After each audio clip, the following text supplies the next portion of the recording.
2019-1 saya mencadangkan bahawa mesyuarat pada hari ini tidak akan ditangguhkan sehingga pukul 10.30 malam dan selepas itu majlis mesyuarat akan ditangguhkan sehingga jam 10.30 pagi hari Rabu 20 November 2013.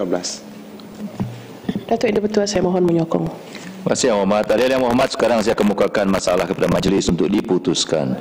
Masalah ialah usul seperti yang dikemukakan tadi hendaklah disetujukan. Ahli yang bersetuju kata bersetuju, yang tidak bersetuju kata tidak. Lebih suara yang bersetuju. Biarpun dia masalah kita setuju untuk Aturan urusan mesyuarat dan usul-usul. Datuk Speaker, minta penjelasan. Datuk Speaker. Jelasan apa yang Ini bagi saya peluang. Saya ada buat satu usul di bawah peraturan mesyuarat 18.1 mengenai. Ya, Mat, sebentar ya, Mat. Ya. Ada yang berhormat saya ingin lanjutan daripada pertanyaan yang berhormat ini itu. usul ini, Datuk Speaker. Yang berhormat, sebentar. Berkenaan dengan penjelasan yang dipohon yang berhormat itu, saya ingin maklumkan bahawa semalam Parlimen telah menerima tiga usul di bawah peraturan 18.1 dan mengikut peraturan mesyuarat. Hanya satu usul yang datang awal yang terdahulu akan dibawa untuk diurus oleh pejabat yang dipertua. Dua daripada usul itu tidak boleh diurus, tidak boleh diambil tindakan kerana tiga usul datang pada satu ketika dan usul yang terdahulu. Dan usul yang berhormat Kota Kinabalu adalah usul yang diangkat. Walau bagaimanapun usul yang berhormat itu telah ditolak seperti yang ditulis secara resmi oleh yang dipertua Dewan. Saya tidak berhasrat untuk mengizinkan yang berhormat untuk membaca usul ini pada ketika ini. Tapi usul ini mestilah kalau diambil berat kerana ini dia bukan soal usul mesti usul penting ataupun usul mesti dibahas. Kita melihat bahawa ianya tidak memenuhi syarat 18.1. Setakat itu yang hormat. Majlis. Saya telah mengemukakan satu usul yang berkembang ialah ditolak oleh saya telah jelaskan yang hormat. Usul tidak boleh diurus kerana ada tiga usul bertindih yang dihantar pada sehari semalam dan cuma satu usul saja yang diambil tindakan mengikut peraturan mesyuarat. Majlis dalam jawatan kuasa. Belum lagi. Okay. Aturan urusan mesyuarat dan usul-usul menyambung semula pertimbangan rang Undang-Undang Perbekalan 2014 dan usul anggaran perbelanjaan pembangunan 2014 dalam jawatan kuasa sebuah buah majlis. Majlis dalam jawatan kuasa.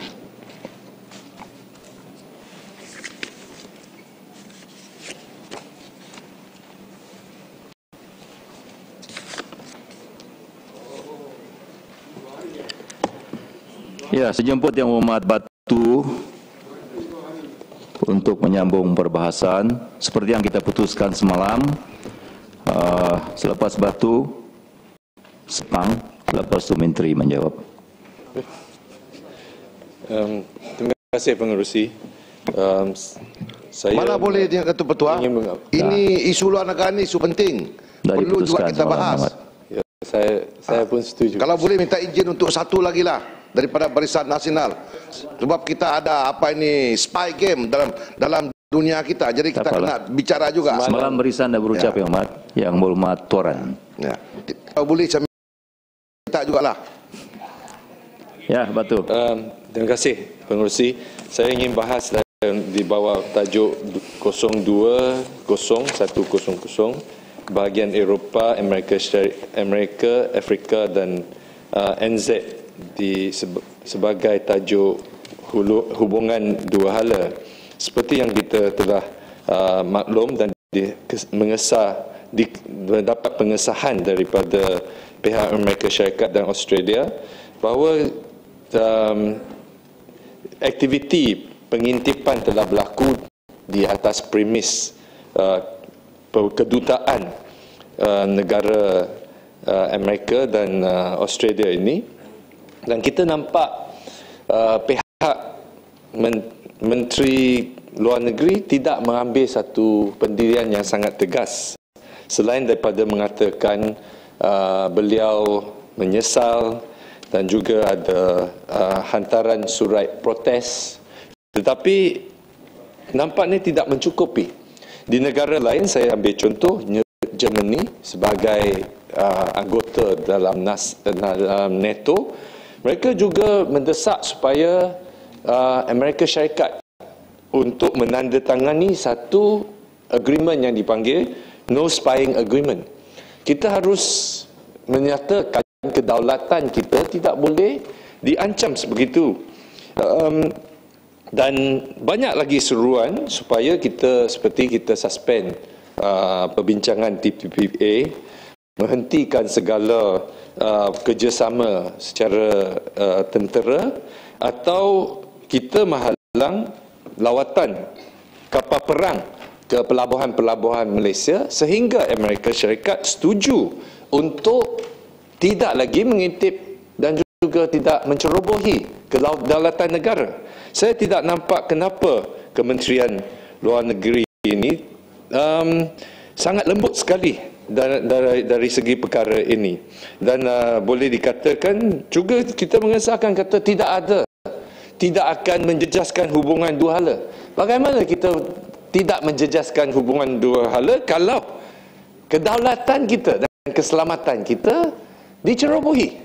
So saya harap dapatkan penjelasan, dan saya juga ingin lihat ada ketegasan dari Kementerian Luar Negeri. Kemudian saya juga ingin bahas dalam 03-0100 politik keselamatan pelbagai dan penducutan senjata.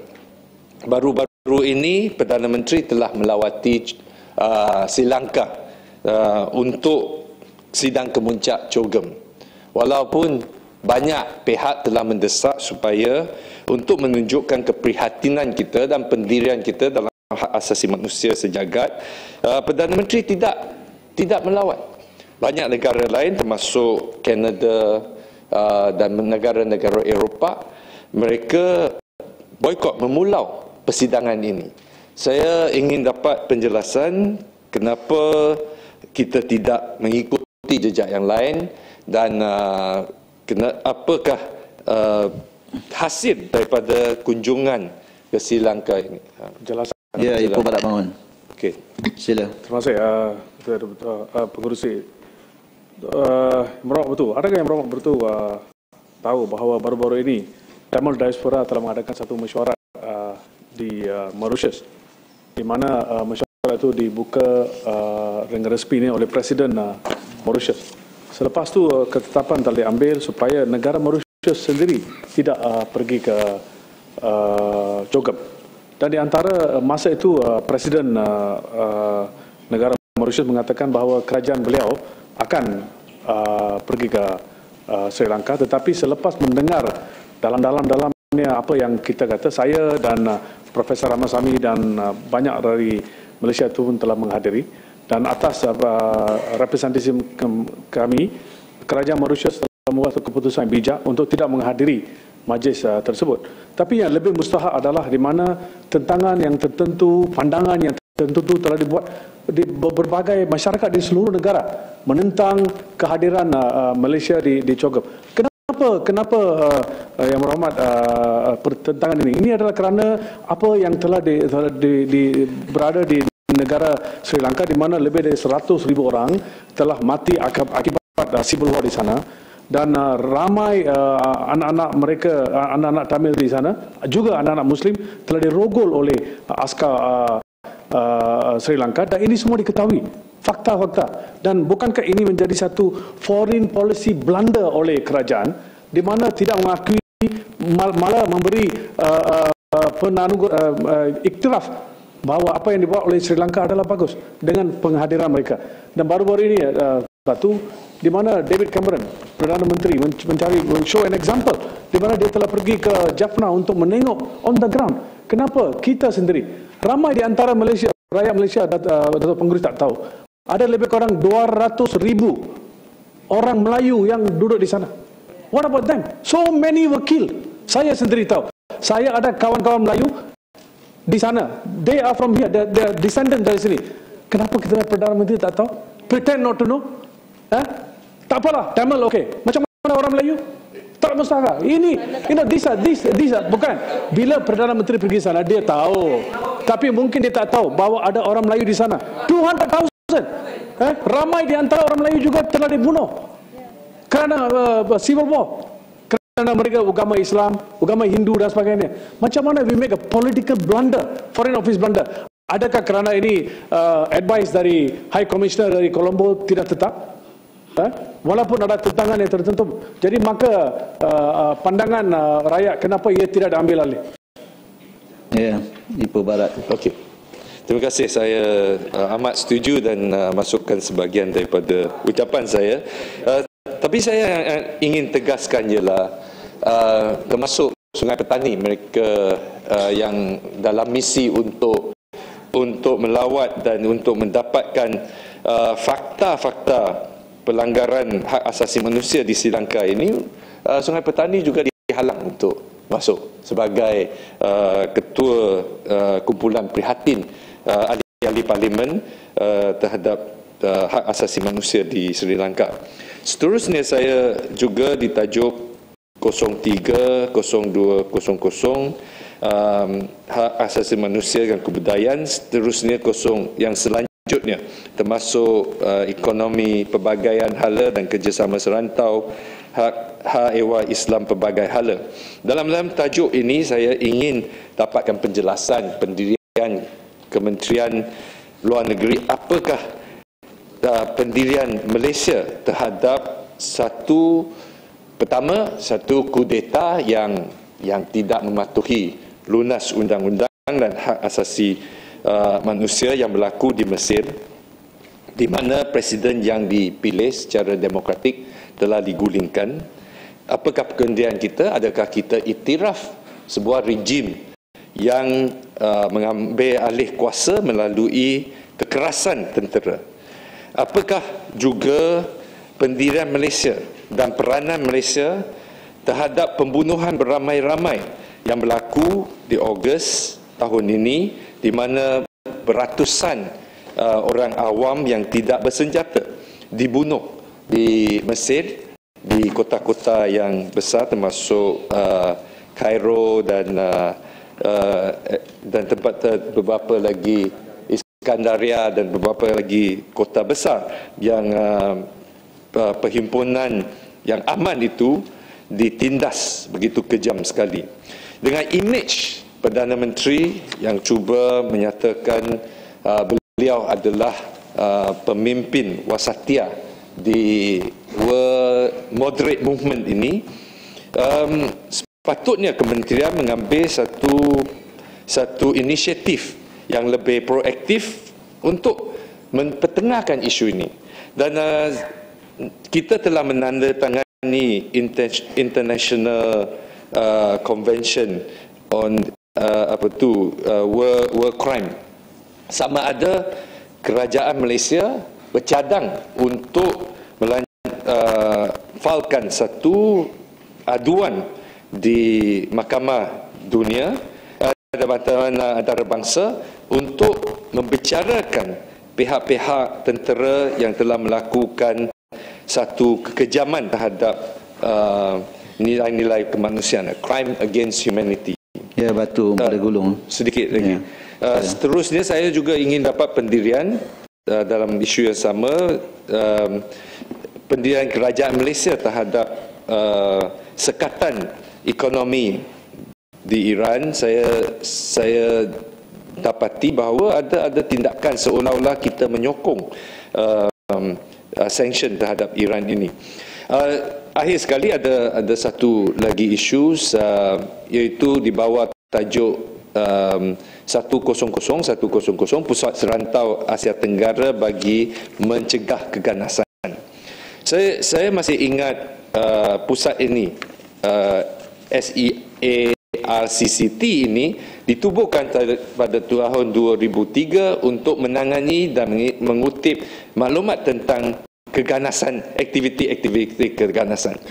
Setelah penubuhan center ini, sehingga hari ini, bukan saja kita telah menghadapi serangan dari Abu Sayyaf, kita dapat masalah krisis di Lahad Datu, terbaru saja di Pulau Pompom. Sehingga sekarang nampaknya tidak ada koordinasi center ini dengan pihak polis. Polis pun tidak tahu siapa yang pengganas ini. Apakah fungsi pusat ini kalau pusat ini tidak menjalankan ongoing investigation terhadap aktiviti-aktiviti pengganas-pengganas di rantau ini. Saya ingin penjelasan daripada kementerian apakah program-program koordinasi di antara pihak polis, penguatkuasa dan juga informasi yang telah dikutip oleh pusat ini. Sekian, terima kasih. Ya. Spang Tiada dan Dewan. Sila Kinabatangan. Terima kasih. Minit, lepas tu Menteri jawab. Terima kasih, Datuk Pengurusi. Saya ingin menyentuh apa ini perkara ahli ihwal pelbagai hala dan juga ahli ihwal Islam pelbagai hala. Pertama, dunia sebetulnya memang telah dikejutkan dengan tindakan Amerika Serikat dengan beberapa sekutunya seperti Australia, Kanada dan juga Britain membuat pengintipan ke atas beberapa buah negara dan termasuk negara Malaysia. Dan pengintipan ini begitu terancang sehingga mungkin tanpa kita sedari dan akhirnya kita dikejutkan dengan seorang pegawai perisikan NATO yang telah bersara, yaitu Snowden, yang telah memaklumkan bahawa termasuk negara Malaysia telah diintip oleh Amerika Serikat dengan sekutu-sekutunya dan tanpa segan silu, tanpa ada rasa malu di atas hubungan yang baik di antara negara kita dengan Amerika, maka mereka telah admit ataupun mengakui bahawa mereka melakukan pengintipan atas dasar pengganas dan keganasan. Dan memang benar, saya setuju dengan rakan saya dari Batu. Beberapa buah negara termasuk Jerman dan Indonesia telah mengetengahkan beberapa sur dan bantahan yang tegas, termasuk mencadangkan agreement no spy game untuk ditandatangani. Dan rasa saya negara kita juga, walaupun kita ini negara kecil, tetapi kita harus melihat bahawa kita sudah terdedah dengan berbagai-bagai intipan.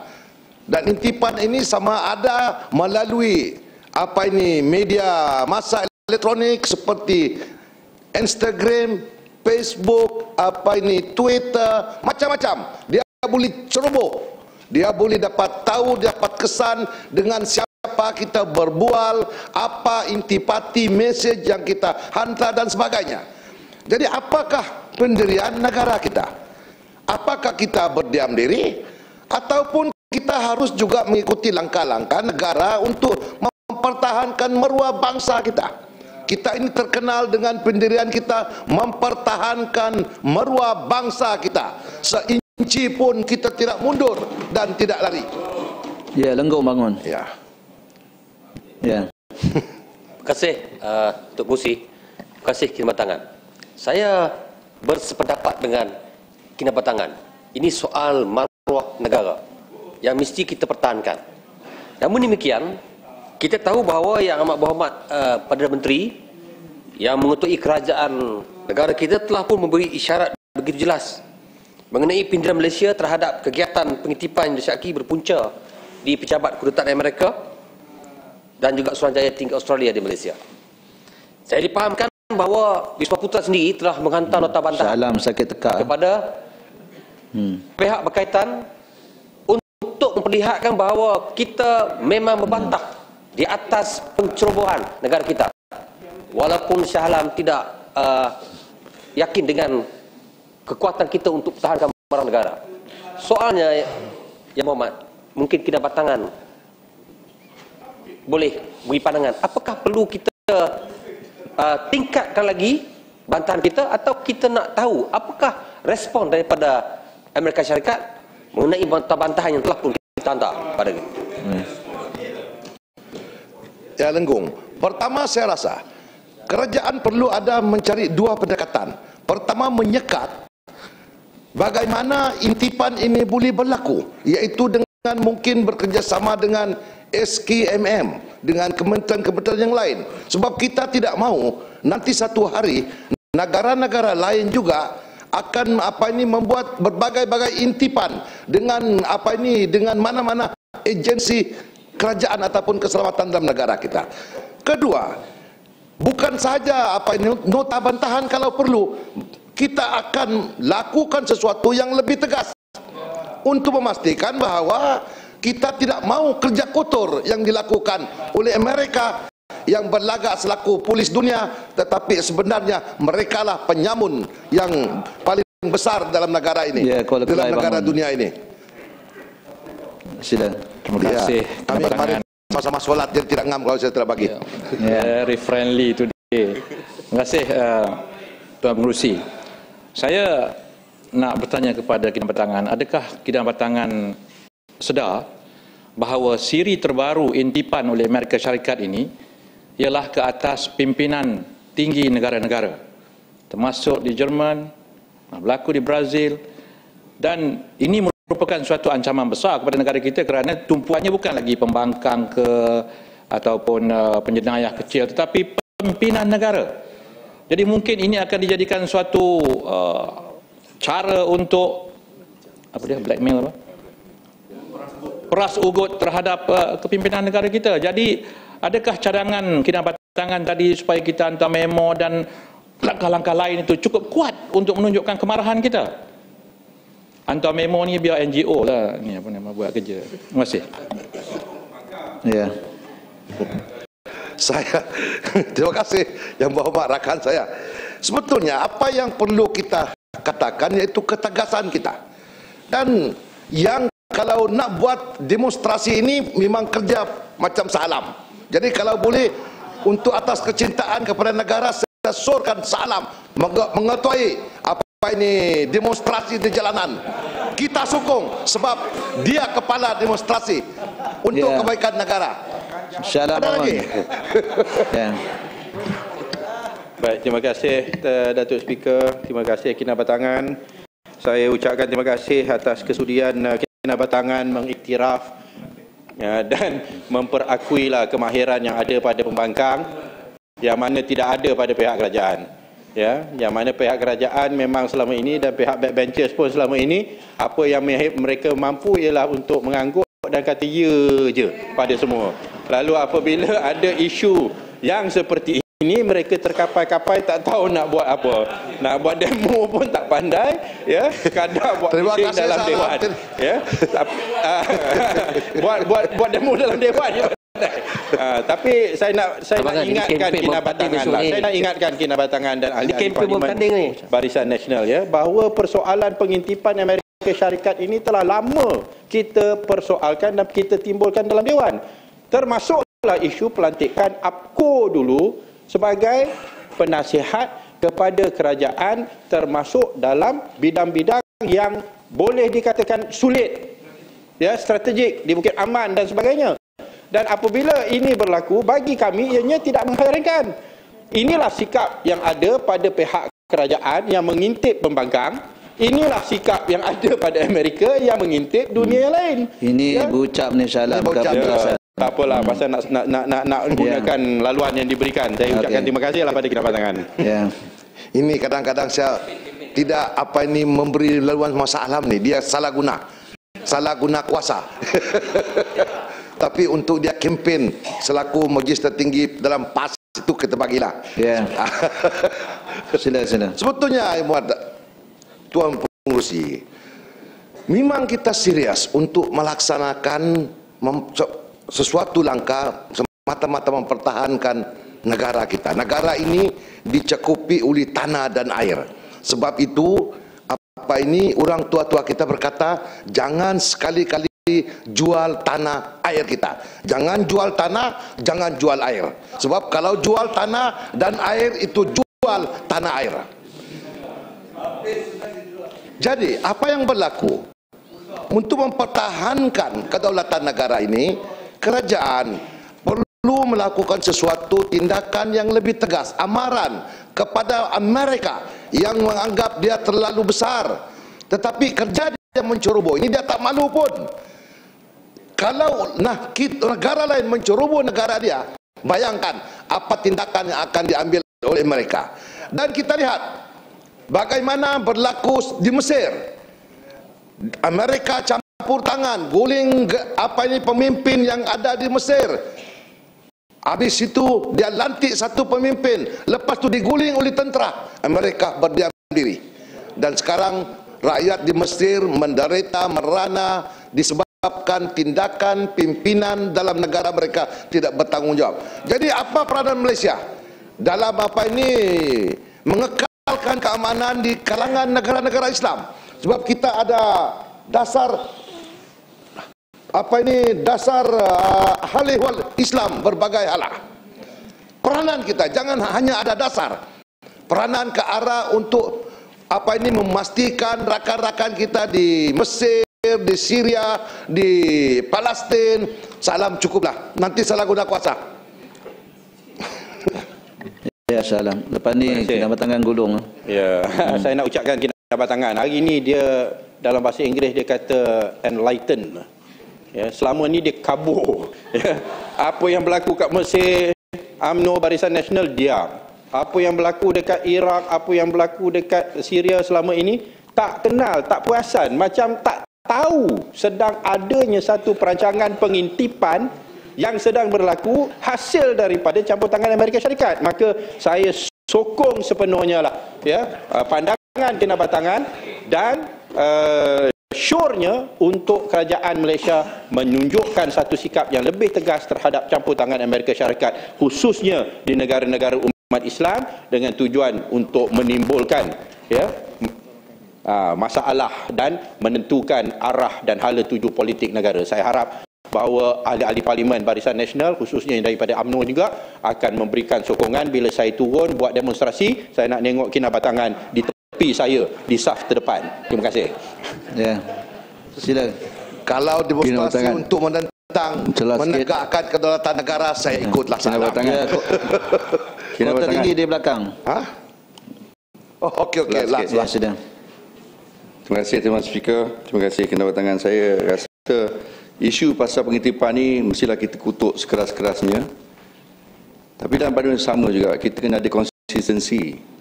Jangan kita mengutuk Amerika, tapi banyak perkara-perkara lain kita seolah bersekongkol dengan Amerika. Kita ada orang kita pergi sana dan banyak perkara kita dah bercakap. Dulu kalau satu ketika timbalan Presiden Amerika datang sini aibkan negara dalam satu majlis yang begitu besar. Sama siapa tu? Saya nak tahu. Kalau kita cakap pasal konsistensi, semalam Tumpat dengan Kolekera cakap pasal kenapa tak ada ambassador. Kita Gaza ni dia tentang dikepung. Masalahnya rumit. Kita hantar macam-macam perdana, kita hantar bantuan, dan Perdana Menteri kita pun pergi dalam satu suasana yang amat bahaya. Tapi satu ketika lain orang lain kata kita support the security of Israel, the aggressor. Jadi kita kena konsisten. Negara kita Kinabatangan konsisten dari segi luar. Kita konsisten daripada zaman China, Tun Razak pergi ke China sampai sekarang, kita ada hubungan yang baik, hubungan prosper dan neighbor. Kita menghormati jiran-jiran supaya kita tak masuk campur. Kita pun ada masalah orang Melayu di Sepatan ni. Kita juga ada orang Melayu di Southern Philippines. Tapi kita buat secara berhemah. Sebab kita mesti menarik secara terbaik, bukan secara reaktif, bukan cari gaming atau polemik. Sebenarnya benda ni kita lihat dari satu sudut yang panjang, 50 tahun, 40 tahun. Sebab ini sudah kita laksanakan dasar law yang amat mapan, dan sebab itu kita tidak ditakuti tapi disegani. Di Sudan orang lain tak boleh menjaga, Petronas boleh menjaga walaupun dua negara berbeza bergaduh. Ya, Kota Tinggi. Jadi saya nak tanya pandangan Kinabatangan. Dalam kita mempertahankan, kita tegas, kita akan sanggah Amerika mengenai pengintipan, itu tak baik. Tapi kita juga nak tahu, rakyat kita kena konsisten dan jaga janji tali barut kepada bangsa-bangsa lain. Terima kasih. Apa pandangan Kinabatangan? Ya, Kota Tinggi. Sebetulnya mesej Kota Tinggi itu kepada Salam. Cuma dia berlapik. Kota Tinggi ini kurangnya berhemat. Jadi memang betul lah, kita perlu ada konsistensi, kena ada continuous, kena ada berpanjangan. Kalau kita bantahlah. Jangan bantah dalam satu ketika tetapi kita bersekongkol dalam satu ketika. Itu tidak baik. Itu namanya musuh dalam selimut. Ya, Permata Ampau. Terima kasih. Sila. Tuan Musi, saya tidak akan ambil peluang untuk bahas, jadi beri saya beberapa minit dengan untuk minta penjelasan saja, iaitu pertama, cara pembohongan Yang Berhormat Ketua Kota Tinggi itu berterusan walaupun sudah kita ambil tindakan mahkamah kepada Yang Berhormat Rembau kerana membohong. Kita tidak pernah sebut support security Israel. Dia sama ada tidak tahu bahasa Inggeris, jahil atau memang menipu di Dewan ini. Kita katakan contingent. Apa syarat dia? Syarat pertama, Israel iktiraf Palestin. Syarat kedua, hentikan kepungan. Syarat ketiga, hentikan pembunuhan, kezaliman.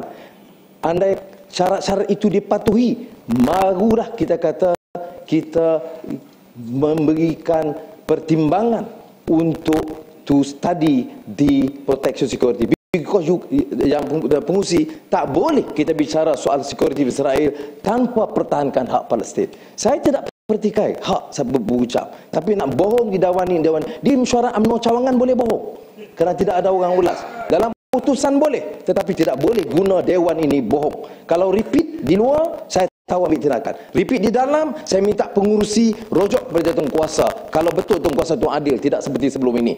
Itu pertama. Keduanya, soal konsistensi. Saya bangkitkan semalam, minta Yang Berhormat kena batangan kerana yang tak positif dalam bidang ini. Semua semalam Indonesia tarik duta besar Indonesia dari Australia kerana pengintipan terhadap Presiden Indonesia. Maka Presiden wanita punya keberanian lebih tegas daripada Perdana Menteri Malaysia. Sampai sekarang berminggu-minggu keluar kenyataan Snowden. Dan Tuan Dr. Mahathir memanggil perjumpaan, bangkitkan soal 2 CIA operators. Cuma apa jawapan Perdana Menteri? Tidak ada bukti. Kalau tidak benar, beritahu kepada Tuan Dr. Mahathir alasan itu tidak benar. Tidak boleh hanya mengenepikan. Ini peguam negara, memang kontroversial kedudukannya. Yang takut sangat sebab apa? Jadi 2 CIA operators di Pejabat DG. Tadi Syah Alam sebut di Kementerian Dalam Negeri. Perkara ini bukan perkara kecil. Tak boleh sama umpamanya kalau saya berucap di Washington atau Datuk Seri Perdana Menteri berucap, ataupun bekas Perdana Menteri dulu yang berucap, yang menegur beberapa dasar Malaysia. Apa yang jadi isunya? Ataupun pemimpin Amerika datang memberi pandangan dan teguran, kita boleh sanggah. Dia berbeza dengan pengintipan. Konsistensi apa? Konsistensi ini soal pengintipan terhadap pimpinan dan kerajaan Malaysia yang belum dibuat kenyataan tegas. Melainkan Menteri Luar panggil kata apa? Nasihatlah, jangan lain kali janganlah buat macam tu. Boleh ke orang sabotage, espionage dalam negara kita, dan kita jawab ringan? Saya setakat saya tak tahu, Tuan Pengurusi, belum ada negara selembek ini dalam sikap terhadap Amerika dan Australia. Terima kasih. Pak Batang Pau. Ada 2 isu. Kekhidmatan. Sekejap. Pertama, saya bukan mempertahankan Kota Tinggi, tetapi dia tidak pun menghalang hujah dia kepada mana-mana pihak. Saya kata salam. Saya yang katakan. Jadi yang membuat Pak Batang Pau jelas tadi kalau boleh dengar hujah Kota Tinggi balik. Konsistensi itu tidak ditujukan kepada mana-mana pihak. Cuma saya kelakar dengan salam. Itu dia. Jadi itu dia. Yang kedua, saya memang bersetuju bahawa kita kerajaan perlu bersikap tegas untuk memastikan kita senantiasa dihormati. Sebab itu hujah saya awal-awal iaitu meminta pendirian kerajaan kita ke arah memastikan bahawa tidak akan ada lagi pengintipan demi pengintipan. Sebab pengintipan ini kepada ketua negara, kepada keselamatan negara. Apabila keselamatan negara diceroboh, bermakna negara kita tidak selamat. Jadi apa kita menggadaikan keselamatan negara ini semata-mata sebab hubungan baik itu. Ya, sedangkan dia hubungan baik itu telah diguna pakai macam salam. Hubungan baik saya bagi, talian ayat saya bagi, dia salah guna. Itulah Amerika. Gulung. Jadi oleh kerana itu saya meminta Yang Ketamatan. Pendek saja. Yang Ketamatan Gulung, celahan saya tak benarkan. Ya. Tuan, saya hormati Tuan Pertua, iaitu celahan walaupun kawan, saya bukan macam salah guna talian hayat. Terima kasih Datuk Tuan Pengurusi. Dan saya akhirnya saya meminta kementerian bersikap tegas ke arah untuk memberi amaran yang tegas sekeras-kerasnya dan mengambil langkah-langkah bijak memastikan kedaulatan negara kita terjamin, keselamatan rakyat terpelihara, iaitu jangan hanya bersikap mungkin melihat bahawa hubungan baik antara sebuah negara dan negara itu, maka kita biarkan apa yang berlaku, biarkan. Tidak boleh. Saya mau ketegasan harus dibuat untuk menjamin rakyat senantiasa memihak kepada pemerintah yang ada ini. Terima kasih, Datuk Pengurusi. Sila Yang Mohd Menteri jawab. Speaker, kenapa kami sini ada ramai lagi mau berucap, kita diberi, boleh minta beri peluang kepada kita. Ini sebab tu semalam kita dah sampai 10.30. Bila usul 10.30 kita kena tunggu dan kita diberi peluang. Tadi Sepang saya dah sebut dia tak hadir dan Sepang boleh mencelah. Sila Yang Mohd Menteri. Isu macam mana celah macam ni. Tak boleh buat keputusan semalam pukul 10.30. Malah saya diberi kebenaran. Terima kasih. Saya dah panggil tadi Yang Mohd tadi dalam Dewan. Okey, Menteri. Menteri bagi peluang nanti saya cakap lagi. Okay. Boleh? Terima kasih ya. Terima kasih. Lama. Ya, Menteri sila. Pasal pakai lawa cantik, tak apa, kita bagi. Dia baru masuk mempancekat tu. Sabarlah dulu. Apa ni tak sabar, baru sebut lawa ya dah. Sila Menteri, sila Menteri. Sekarang saya boleh bentangkan satu kes. Dah tak lawa dah. Dah tak lawa. Tadi lawa. Tiba-tiba dah tak lawa dah. Saya ingin mengucapkan terima kasih banyak kepada mereka yang telah pun membangkitkan beberapa isu. Yang berhormat, bukan mereka, ahli-ahli yang berhormat. Ahli-ahli yang berhormat. Ahli-ahli yang berhormat.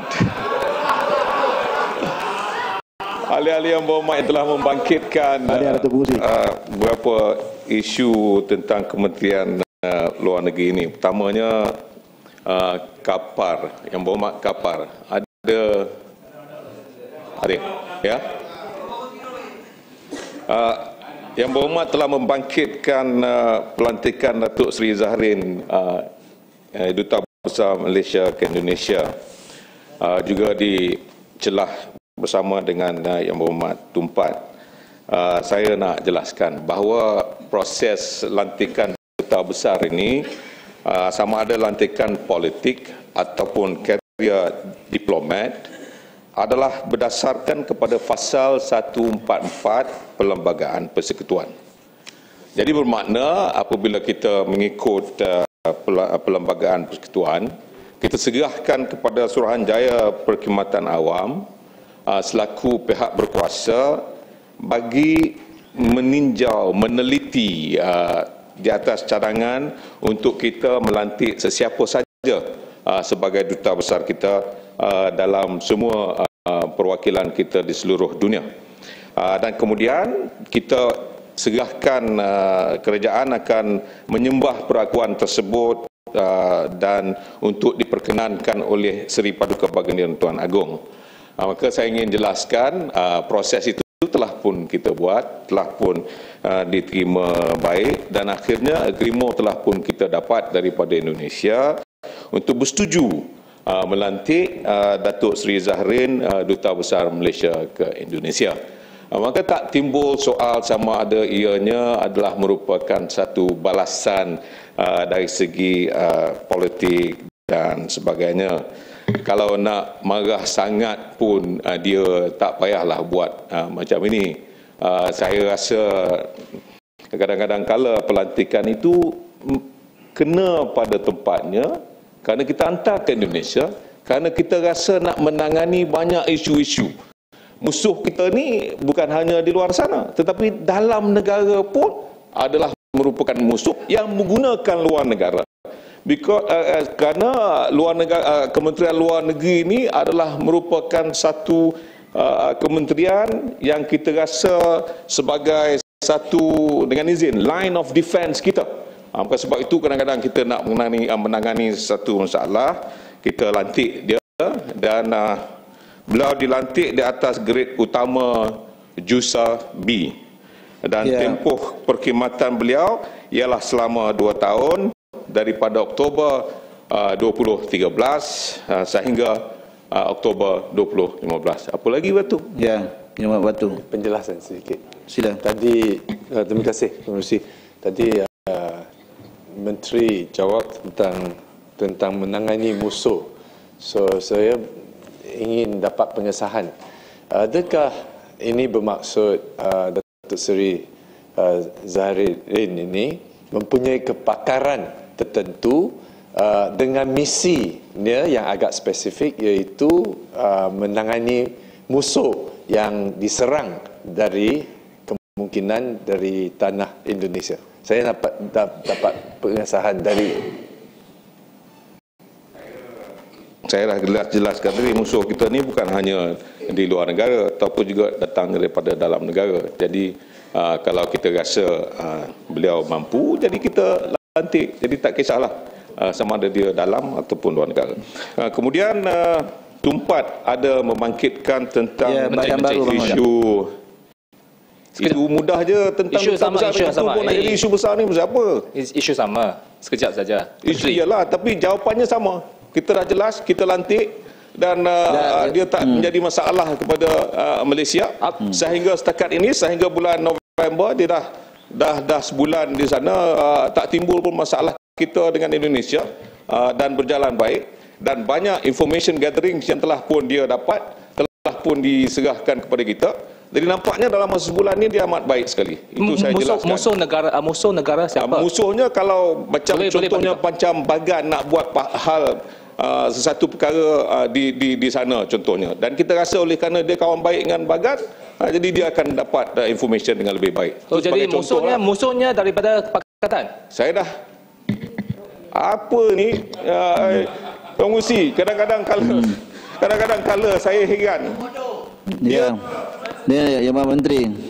Dia senang je Yang Menteri. Yang Menteri tak bagi, saya pun tak bagi. Itu je. Tak bagi. Sila duduk yang baru. Sila teruskan jawapan.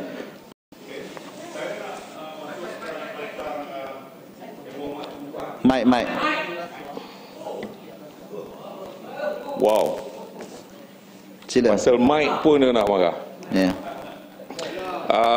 Yang Berhormat Tumpat ada membangkitkan isu Tribunal Jenayah Antarabangsa Bangladesh. Saya nak jelaskan di sini bahawa sebenarnya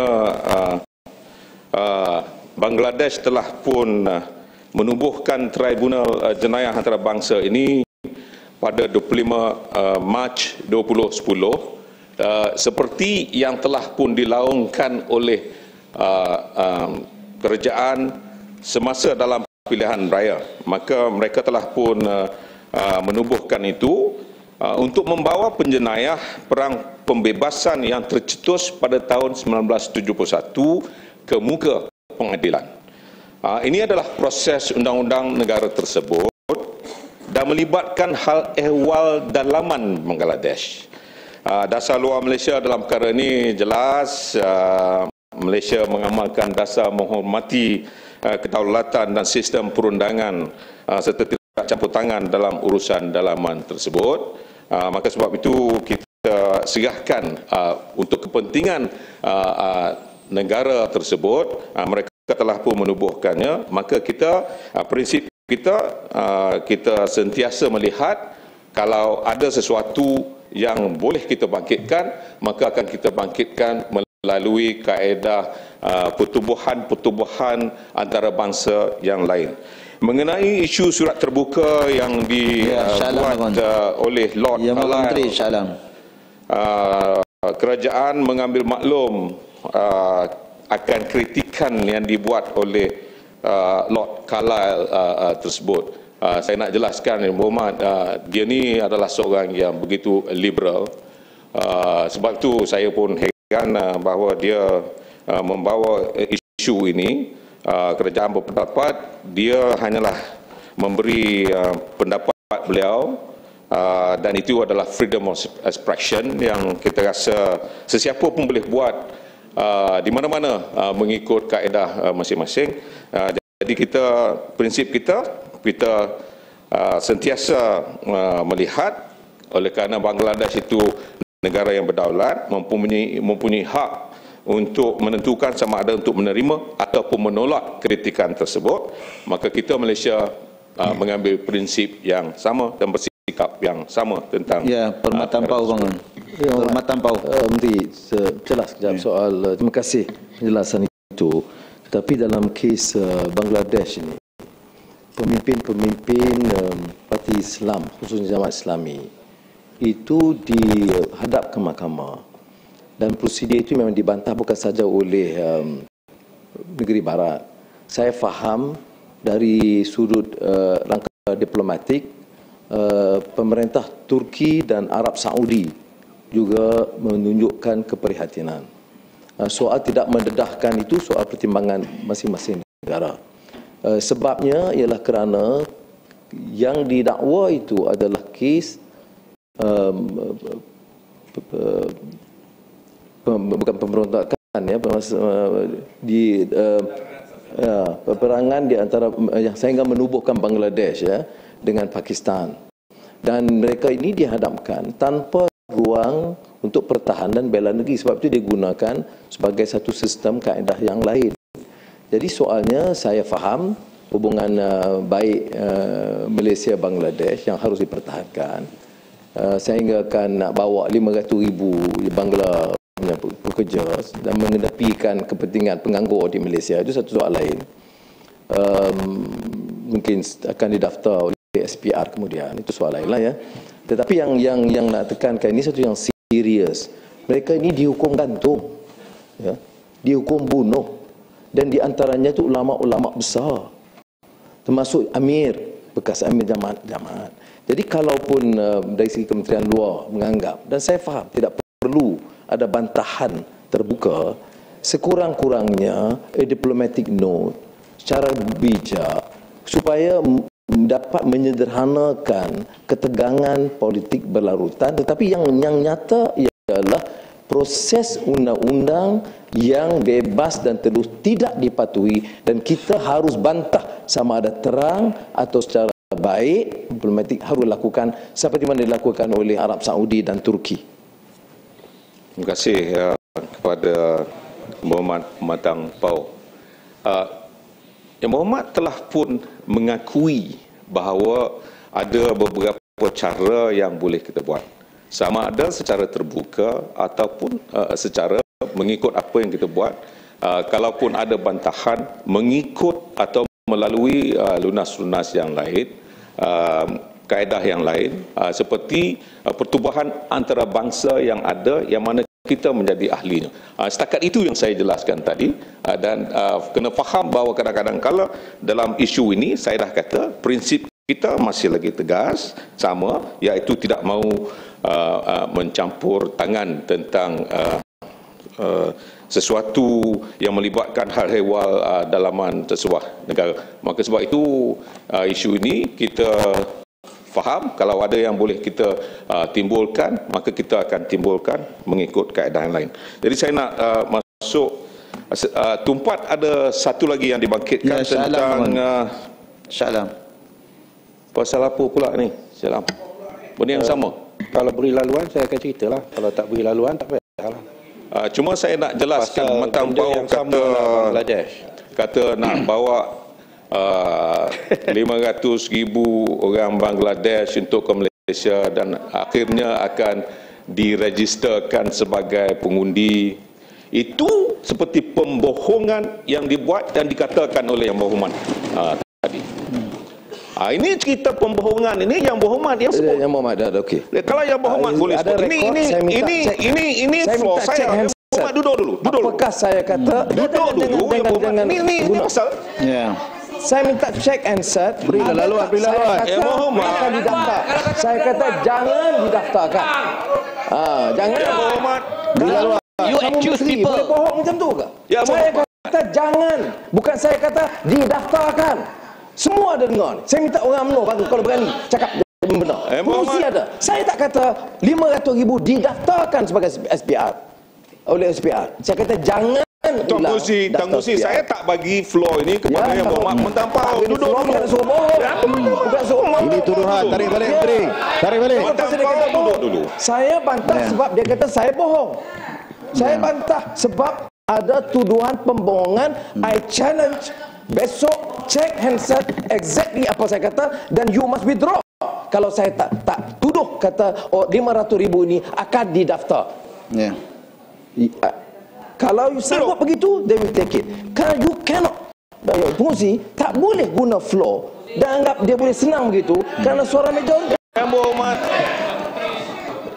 Yang Berhormat menuduh satu pembohongan. Saya kata tadi, kalau Yang Berhormat kata akan kita gunakan itu nanti, mungkin ataupun satu hari nanti mungkin, itu juga adalah satu kaedah untuk membuat satu pembohongan.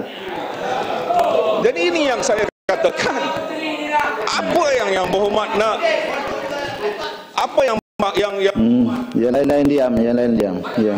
Duduk. Ya. Kata.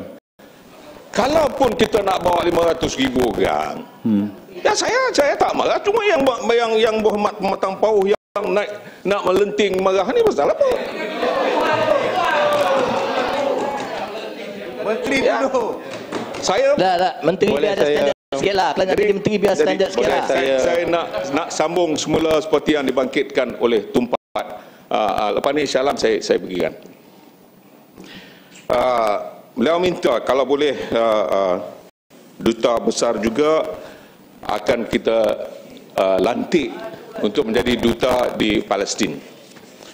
Saya nak jelaskan di sini bahawa dalam keadaan ini akhirnya kerajaan telah pun memutuskan untuk melantik duta besar Malaysia di Mesir, duta Malaysia ke Mesir yang ada hari ini sebagai duta besar Malaysia ke Palestin secara serentak atau concurrent accreditation from Cairo dengan izin Tuan Musi pada 12 Jun tahun ini. Jadi kita telah pun mula untuk mengantar. Kerajaan telah memohon persetujuan daripada kerajaan Palestin untuk pelantikan tersebut. Jadi tak timbul lagi dah.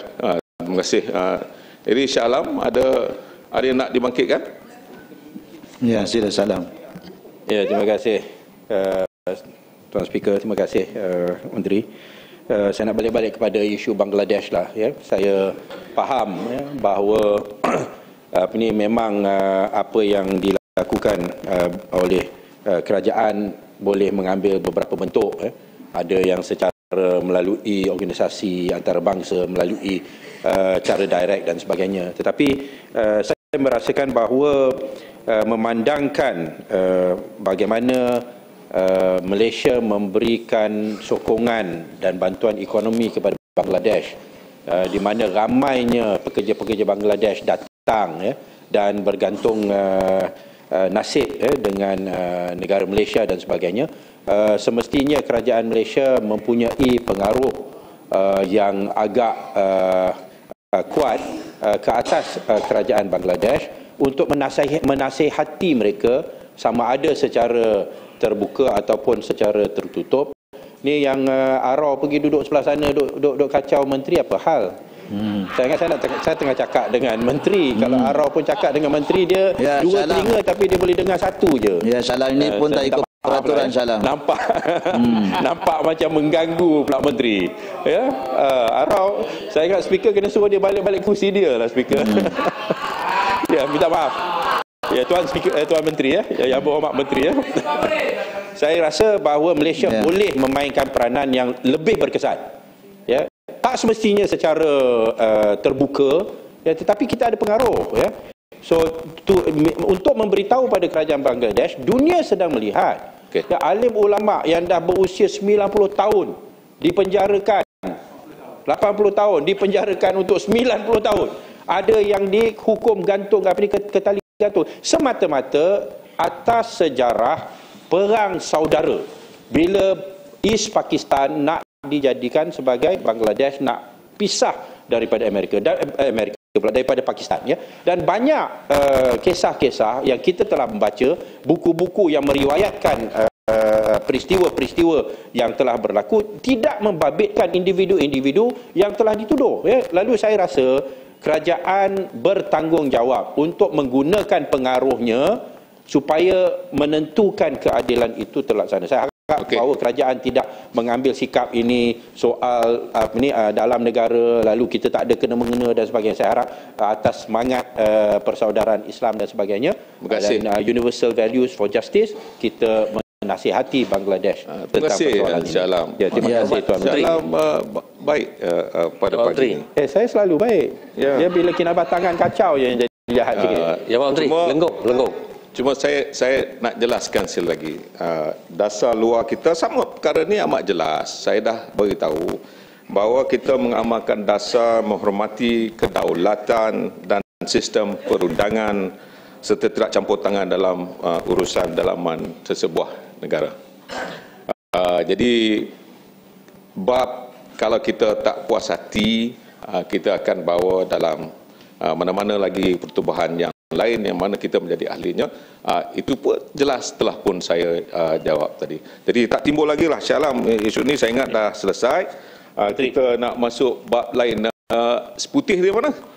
Sepang. Dah keluar jadi tak apalah. Sepang. Kita nak masuk Bangladesh tadi dah selesai. Bangladesh ni kita tak daftarkan 500,000 tu tak? Yes. Saya nak masuk tajuk ni. Menteri bagi laluan tak? Pasal yang Menteri. Jawapan daripada keempat ni. Kalau Bangladesh isu tu dah habis. Yang Muhammad nak lain nanti kita berikan. Kalau bab lain Bangladesh tak habis lagi. Saya harap Tuan Menteri janganlah ambil sikap dah habis. Pasal tak habis lagi. Kerana satu penyelewengan dan kezaliman sedang berlaku. Kita tak boleh lepas tangan begitu. Tuan Musi, saya tak suruh dia cakap ni. Menteri. Tadi saya kata bila Menteri kata dah habis, tak habis lagi. Okay. We have a role to play. Please. Alright. And that was my answer. No, your answer was dah habis. Tak habis lagi. Ya, Syalam baru dapat pujian tadi. Sepang duduk. Sepang. Sila Menteri. Ya. Lenggong. Lenggong boleh pula. Ya. Dasar luar negara kita. Dalam kita nak melakukan sesuatu, kita juga mahu supaya negara kita dihormati sebagai sebuah negara berdaulat. Kita pun tentu ada sensitiviti, misal dibangkit oleh Syalam berkaitan dengan isu-isu yang berlaku di luar negara, di Bangladesh misalnya. Tapi tentu sebagai negara yang berdaulat yang mengharapkan supaya orang lain menghormati kita, kita juga tentu tahu bahawa negara berkenaan juga mahu dihormati. Sebab itu saya rasa polisi negara kita menghormati negara lain dan kita ada kaedah-kaedah tertentu. Misalnya untuk kita membuat bantahan, untuk menantarkan terbang, kita mesti tentu ada kaedah-kaedah tertentu yang mana kita buat bagi pastikan supaya ni bila Lenggong jadi menteri, Tuan Speaker.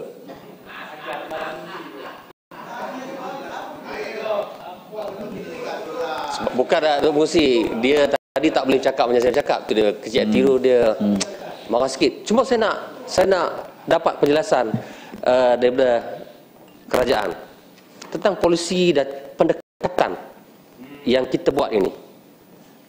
Apakah masih cara lama ataupun kita ada kaedah dan pendekatan baru dalam usaha kita nak menyampaikan apa juga mesej negara kepada negara luar yang kadang-kadang banyak orang tak faham, terutama sekali Shah Alam ni. Dia ingat nak buat bantahan kena demonstrasi dan sebagainya. Itu mungkin satu kaedah, tapi kaedah tak sesuai dengan negara kita. Terima kasih Lenggong. Saya dah jelas tadi bahawa dasar luar kita ni konsisten. Kita memang konsisten daripada dulu sehingga sekarang kita tak ubah. Masa dulu ketua pembangkang dalam negara pun prinsip yang sama, dasar yang sama. Jadi ketika itu dan sekarang sama, iaitu jelas Malaysia mengamalkan dasar menghormati kedaulatan dan sistem perundangan serta tidak campur tangan dalam urusan dalaman sebuah negara. Itu jelas. Tentang isu ini juga saya telah jelaskan, dan kita kalau tak puas hati kita akan gunakan dalam penggunaan dalam mana-mana pertubuhan yang kita juga menjadi ahlinya. Saya nak bangkitkan tentang Yang Berhormat Tumpat mengenai Rohingya yang dibangkitkan oleh Kuala Krai melalui ucapan Yang Berhormat semalam. Yang Berhormat Menteri, Sepang dah bagi laluan tidak Sepang? Sekejap. Ketika saya sebenarnya baru saja balik daripada Myanmar, lawatan kerja dengan delegasi OIC yang diketuai oleh Setiausaha Agong OIC. Dalam semasa saya di sana, kita berpeluang untuk mengadakan perjumpaan dan perbincangan Presiden Myanmar, Timbalan Presiden Myanmar, Menteri Luar Negeri, Menteri Immigration dan Kependudukan Myanmar, dan juga Menteri Hal Ehwal Persepadanan Myanmar. Saya mengadakan perbincangan dengan mereka, dan juga ada perbincangan yang kita buat bersama dengan kumpulan dialog antara kepercayaan Myanmar ataupun interfaith dialog group serta ketua-ketua dari kaum Buddha, kaum Hindu, Muslim, Kristian, telah pun kita buat di Naypyidaw, iaitu bandar capital Myanmar, Ngazin. Dalam semua itu, mesej yang kita dapat jelas bahawa kerajaan mereka mahu melihat supaya ada engagement dibuat kepada semua kaum, bukan hanya masalah di Rakhine, tetapi juga di seluruh negara Myanmar, kerana mereka mempunyai pandangan yang jauh untuk membangunkan negara ini, dan beberapa transformasi, program transformasi untuk kepentingan political institutions yang diwujudkan di Myanmar, untuk melihat sebagai sebuah negara yang demokratik berlaku hari ini. Dan sebab itu mereka mahu, kalau boleh, OIC melalui negara-negara ASEAN seperti Malaysia, Indonesia dan Brunei bekerjasama dengan mereka untuk melihat bagaimana caranya untuk kita dapat membantu terutamanya Malaysia yang agak relevan menangani masalah perkauman, religion, masalah agama yang ada dalam negara kita. Ini melalui perbincangan tersebut akan bawa semula ini satu resolusi melalui OIC tentang apa pendekatan cadangan yang akan kita berikan kepada kerajaan Myanmar yang sanggup untuk bekerjasama dan menyelesaikan masalah yang ada dalam Rakhine State yang berlaku di Myanmar pada ketika ini. Ya, ada dua yang bangun. Ya, Tumpat dan juga Sepang. Tumpat. Terima kasih. Tumpat. Terima kasih Datuk Pengerusi, dan terima kasih Yang Berhormat.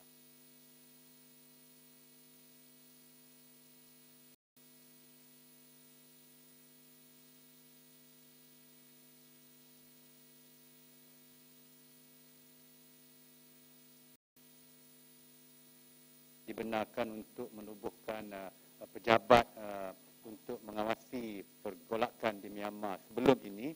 Adakah ini bermakna bahawa hasil daripada penerimaan lawatan oleh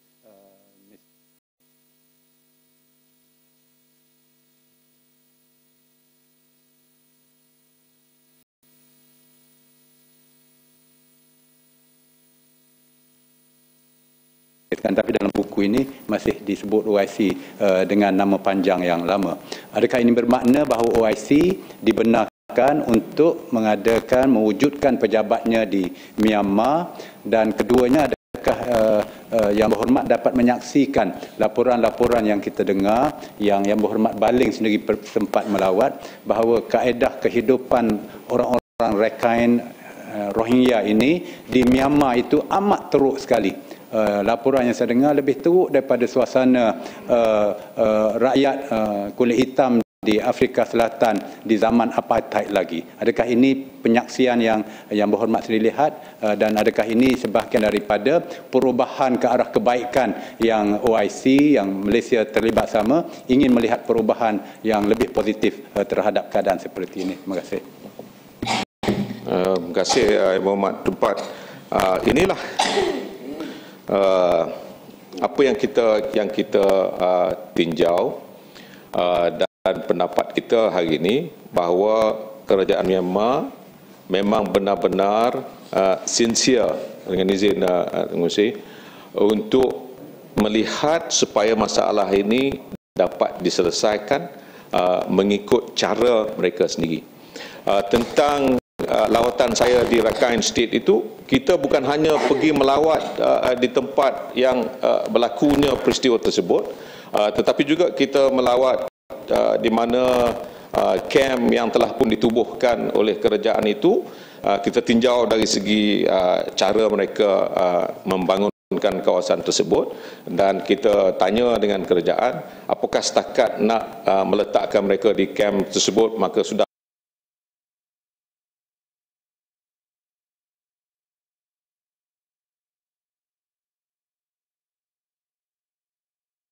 selesai masalah ini.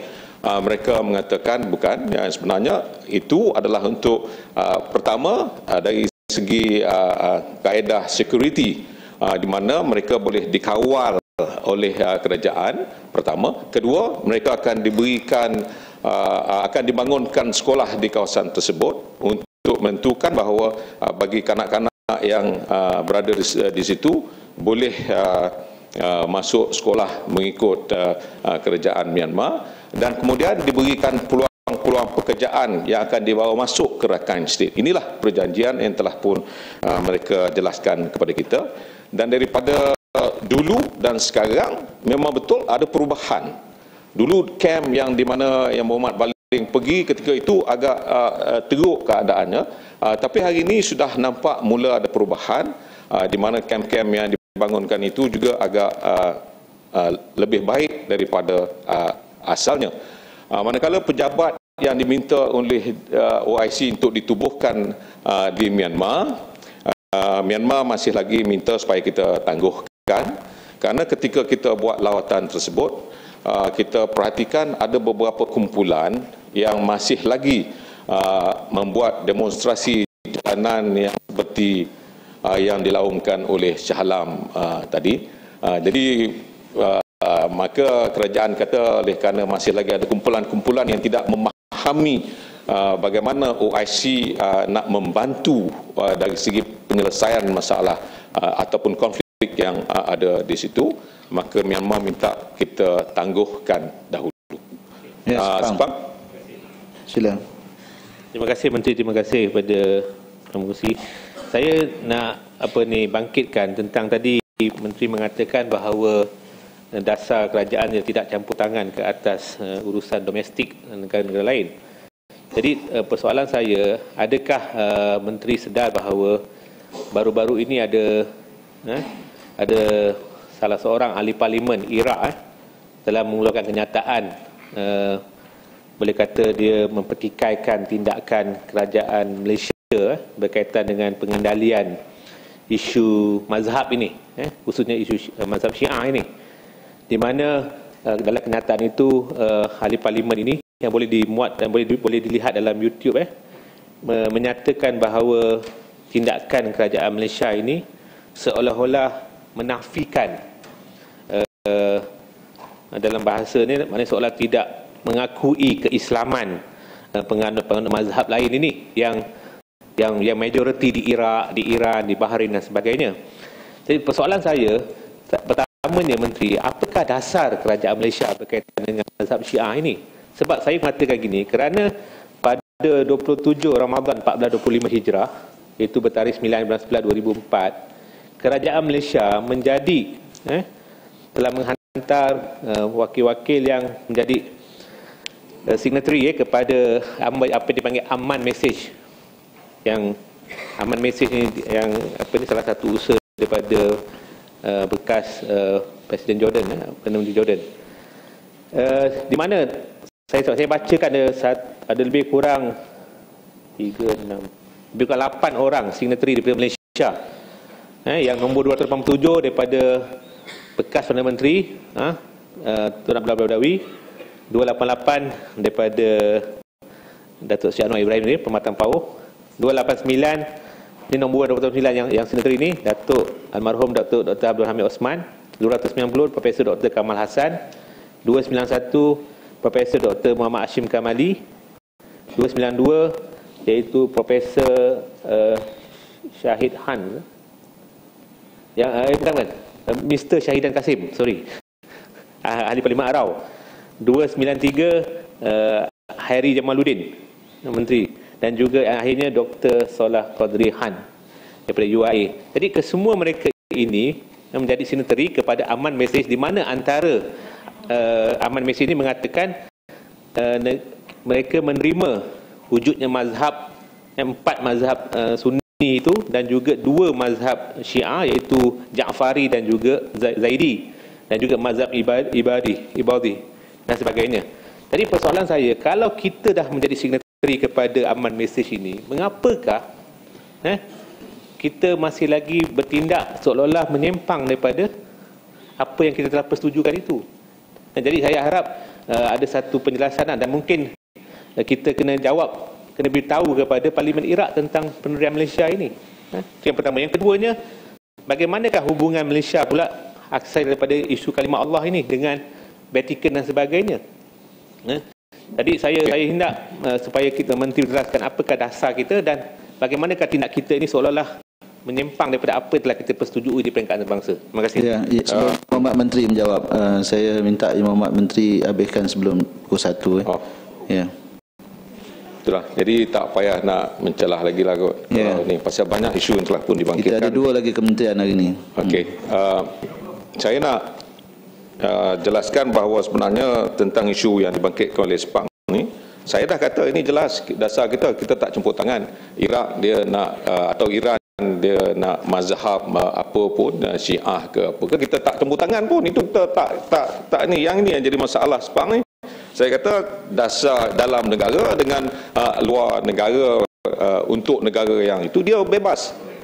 Itu tak timbul masalah ini. Sepang, jadi Menteri, soalan saya apa tindakan orang bantai kita? Jadi Parlimen Iraq menyelar tindakan kita. Jadi itu saya maksud saya, apa kita punya jawapan kepada persoalan itu? Saya kata dasar kita kepada Iraq dan sebagainya. Apalah Menteri, jawapan pun tak faham, soalan pun tak faham. Ini mesti saya nak jelaskan ini yang saya kata Sepang ni. Saya dah kata dah, dia nak cakap apa pasal kita, cara apa kita jawab, cara apa kita nak buat, itu hal kita. Kalau Sepang nak cakap, dia sebagai seorang ahli parlimen di dalam Malaysia ni, dia nak tunjuk pandai, dia nak cakap pasal negara lain, nak condemn negara lain. Contohnya Amerika. Ini hak negara, bukan hak pribadi. Dia nak cakap, itu hak dia. Hak dia nak cakap pasal orang. Tapi yang pentingnya dasar kita. Jadi dasar kita tak mau campur tangan pasal negara tersebut, dan terpulang kepada ahli parlimen itu nak sebut, nak cakap itu hak dia. Saya dah cakap awal lagi tadi. Ini menteri dari mana ni? Saya dah kata this freedom of expression. Siapa saja dalam dunia ni boleh cakap apa saja. Yang masalahnya dasar kita saya dah sebut, dah jelas. Itu yang saya maksudkan. Jadi yang kedua tentang yang ketiga tentang apa yang dibangkitkan oleh sekali lagi oleh Tumpat tentang pengintipan yang berlaku dalam negara kita yang telah pun juga dibangkitkan oleh Batu, Kinabatangan dan Tampau, saya nak jelaskan bahawa pendirian kita jelas. Saya telah pun jawab dalam masa pergolongan dasar.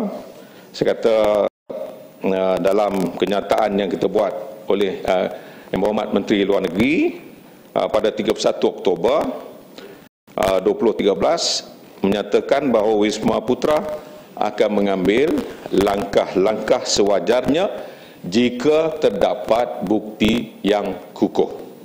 Ya.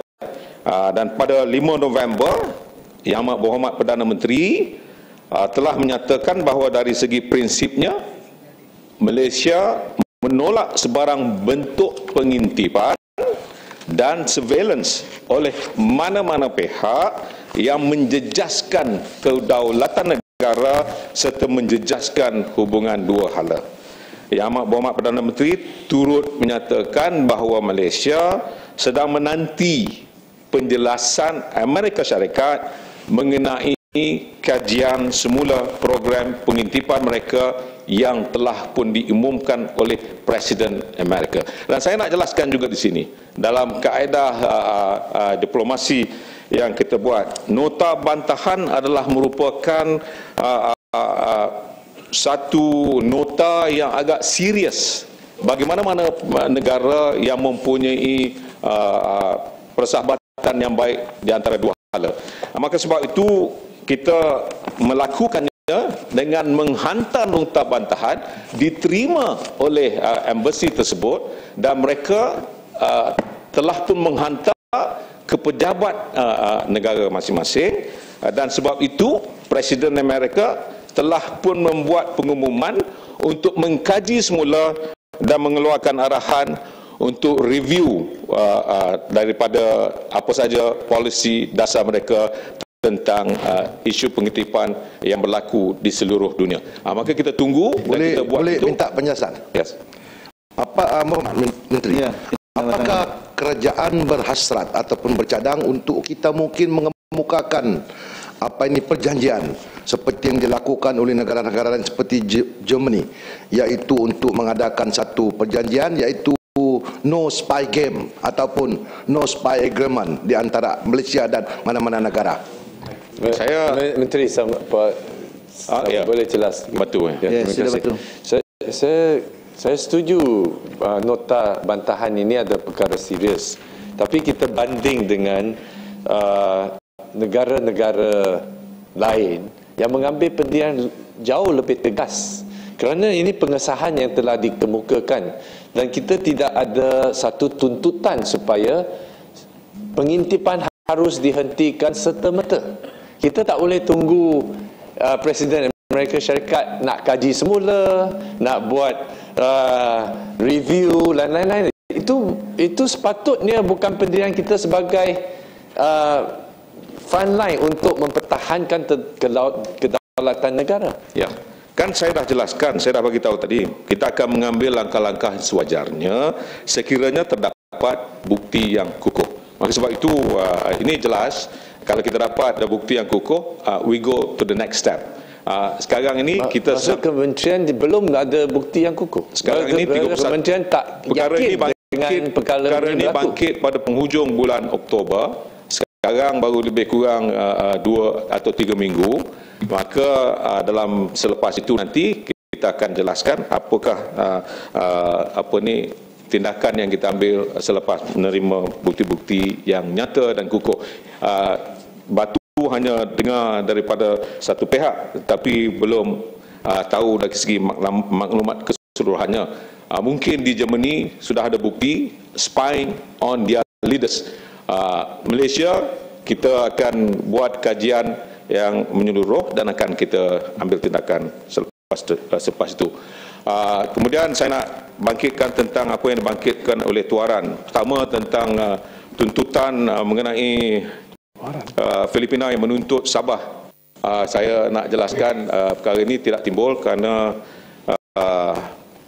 kita tidak mengiktiraf tuntutan mana-mana negara atau Filipina yang nak menuntut Sabah sebagai salah satu kawasan milik negara Filipina, kerana pada tahun 1962 melalui Cobalt Commission telah pun mengiktiraf bahawa referendum yang telah pun dibuat ketika itu telah mengiktiraf bahawa rakyat Sabah bersetuju untuk menyertai Malaysia, dan maka dengan ini kita akan mempertahankan Sabah terus menjadi hak negara Malaysia. Yeah.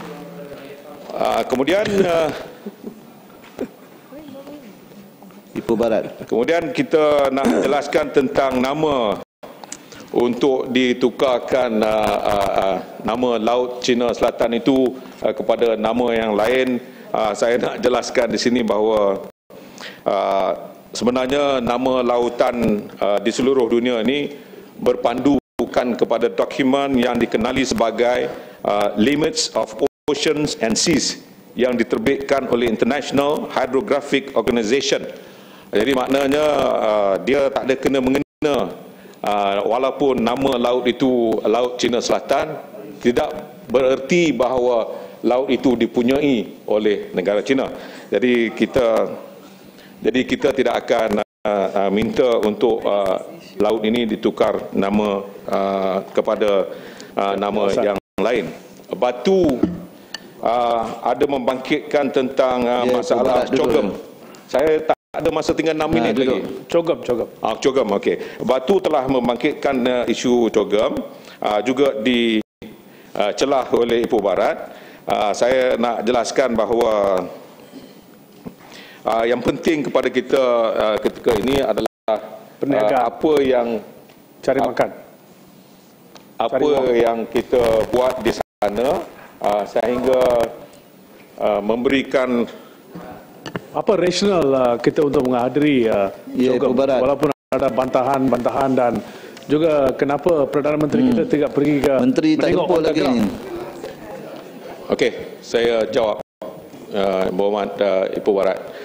Hasil daripada mesyuarat Cogem di sana, pertamanya kita telah pun dapat berbincang mengenai pembangunan saksama secara inklusif yang dibuat oleh negara Sri Lanka, dan akhirnya keputusan ketua-ketua Commonwealth bersetuju untuk mewujudkan satu kumpulan kerja untuk membentuk agenda pembangunan agenda pasca 2015 dari perspektif Commonwealth.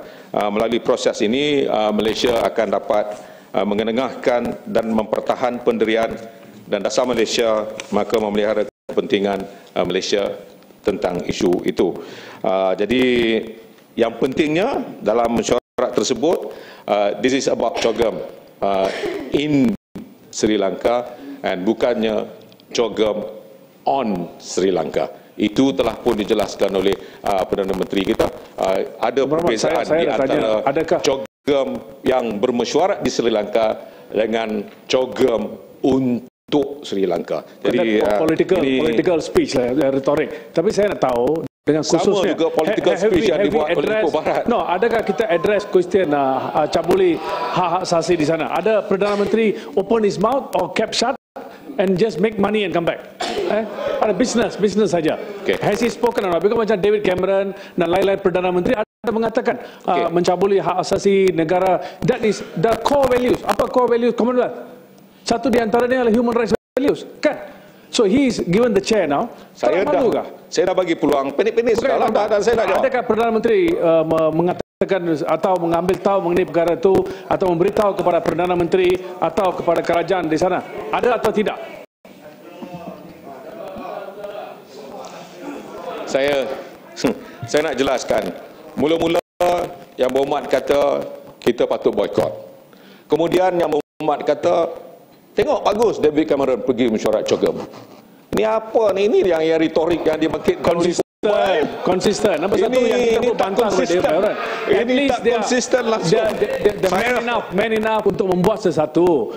We are all showmanship, Yang Berhormat. This is what we're doing. Pergi sana untuk perniagaan, kan? Cari makan. Untuk kroni-kroni kita, bukan untuk mempertahankan hak asasi. The core value of Commonwealth.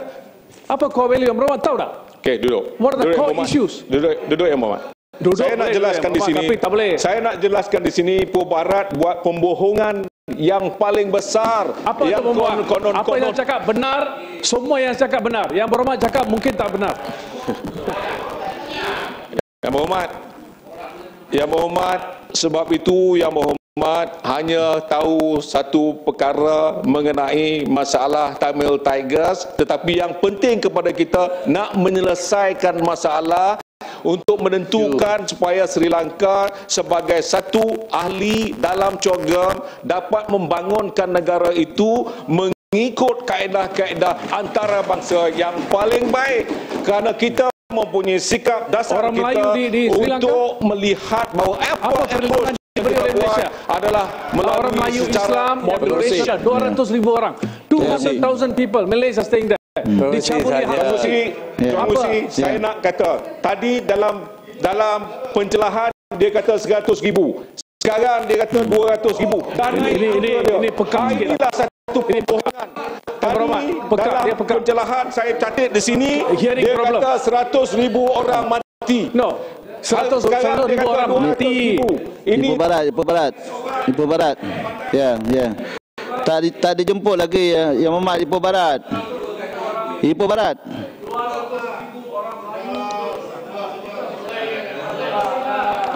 Ipoh Barat.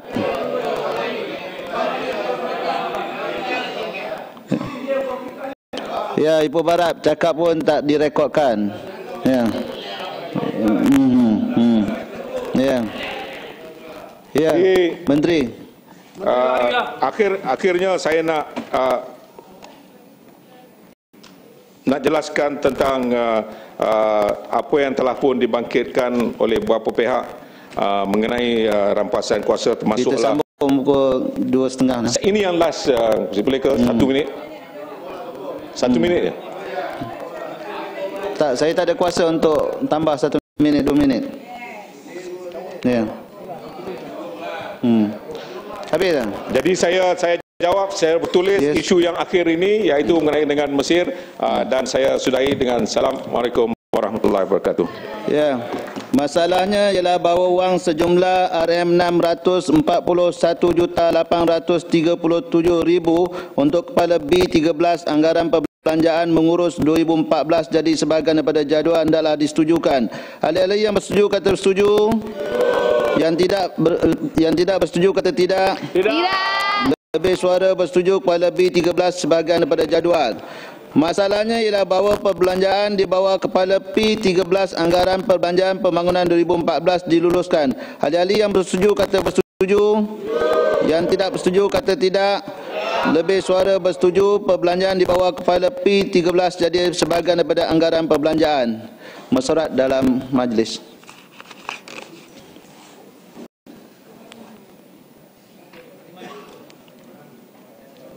Ahli-ahli yang berhormat, kita tangguhkan sehingga jam 2.30 petang.